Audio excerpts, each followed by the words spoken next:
this video, we'll be working on an interesting inequality problem involving two variables, x and y.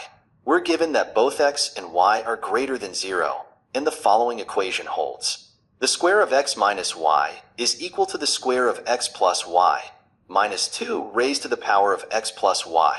Our goal is to prove the inequality.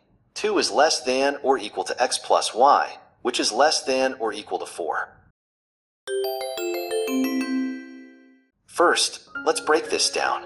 From the given equation, we can conclude that the square of x plus y is greater than or equal to 2 raised to the power of x plus y.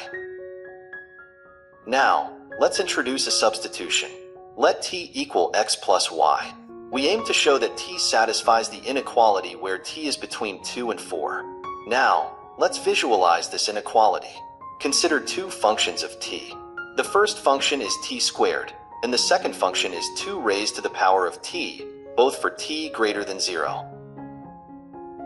If we graph these functions, we can observe where they intersect. We see that t squared grows faster for larger values of t, but 2 raised to the power of t starts growing faster for smaller values of t.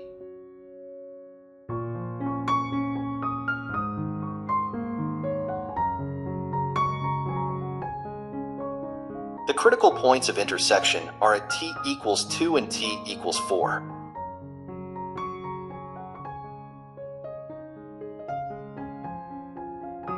From this, we can conclude that for values of t in the range between 2 and 4, the inequality holds.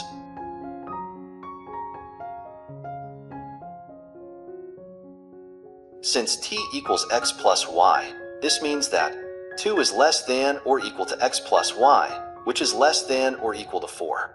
Thus, we have proven the desired inequality.